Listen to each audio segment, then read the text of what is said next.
अस्सलाम वालेकुम फ्रेंड्स, आज हम बना रहे हैं चिकन और शिमला मिर्च। तो इसको बनाने के लिए हमने यहाँ पर आधा किलो चिकन ले लिया है और 3 मीडियम साइज़ के हमने टमाटर लिए हैं, इनको हमने काट लिया है। और हमारे पास एक मीडियम साइज़ की प्याज है, इसको भी हमने काट लिया है। और हमारे पास शिमला मिर्च है, ये हमारे पास 1.5 पाव के करीब है शिमला मिर्च। तो हमने इसको इस तरीके से काट लिया है, इसका वाइट वाला पार्ट हमने रिमूव करके इसको इस तरीके से काट लिया है।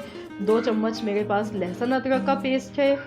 और हमें इसके लिए मसालों में चाहिए हल्दी पाउडर 1 चाय का चम्मच, और रेड चिली फ्लेक्स हमने लिया है 1 चम्मच भर के, साबुत धनिया पिसा हुआ आधा चम्मच, ज़ीरा पाउडर आधा चम्मच, नमक हस्बे जायका। तो चलिए इसको अब हम बनाना शुरू करते हैं। तो सबसे पहले हमने 1 प्याली कुकिंग ऑयल डाल दिया है पैन में। तो हम सबसे पहले प्याज को हल्का सा फ्राई करेंगे, बहुत ज़्यादा डार्क कलर नहीं करना है, बस हम इसको हल्का सा गोल्डन कलर आने तक फ्राई करेंगे। तो ये देखिए प्याज का गोल्डन कलर आ गया है। अब मैं इसमें चिकन डाल दूंगी और चिकन को हम कलर चेंज होने तक इसको अच्छा सा फ्राई करेंगे। इसको हम मिक्स कर लेते हैं। ये देखिए चिकन का कलर चेंज हो चुका है। अब मैं इसमें लहसुन अदरक का पेस्ट डाल गई हूँ। अब हम इसको मिक्स कर लेते हैं। इसको 1 मिनट तक हम ऐसे ही चम्मच चलाएंगे, भून लेंगे अच्छी तरह से। और अब हम इसमें शिमला मिर्च डालेंगे। चिकन हमारा अच्छी तरह से फ्राई हो गया था। अब हमने इसमें शिमला मिर्च डाल दी है। अब हम इसको तकरीबन 2 से 3 मिनट तक पकाएंगे, ऐसे ही इसको फ्राई कर लेंगे।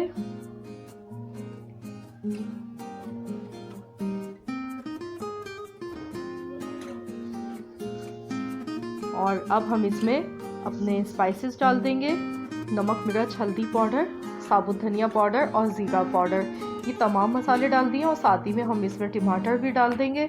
और अब हम इसको मिक्स करेंगे। तो इसको मिक्स करने के बाद हमें इसको 15 से 20 मिनट तक पकाना है, ताकि इसमें चिकन भी गल जाए और मसाला हमारा अच्छी तरह से रेडी हो जाए। तो इसको तकरीबन 15 मिनट लगेंगे मज़ीद पकने में।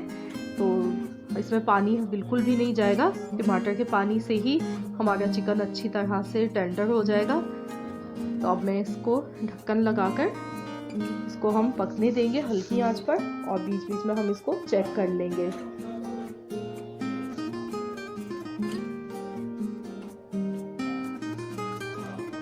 पंद्रह मिनट हो चुके हैं। अब हम इसको चेक कर लेते हैं। ये देखिए इसका ऑयल भी नज़र आ रहा है और हमारे चिकन भी अच्छी तरह से गल चुकी है। आप चाहें तो सेम यही रेसिपी आप कीमे के साथ भी बना सकते हैं और चिकन के साथ भी ये बहुत ही टेस्टी बनता है। तो बस इसको हम 3 से 4 मिनट पकाएंगे, ताकि इसका जो भी पानी है वो रिड्यूस हो जाए। तो इसको हमें भुना भुना सा पकाना है। ये देखिए हमारे ये शिमला मिर्च और चिकन बिल्कुल तैयार हो चुकी है। अगर आप मेरे चैनल पर नए हैं, आपने चैनल को सब्सक्राइब नहीं किया है, तो प्लीज़ चैनल को सब्सक्राइब कर लें और साथ में बेल आइकॉन को भी ज़रूर हिट कर दीजिए। तो मिलते हैं इंशाअल्लाह ताला बहुत जल्द एक और नई रेसिपी के साथ। जब तक के लिए अल्लाह हाफिज़।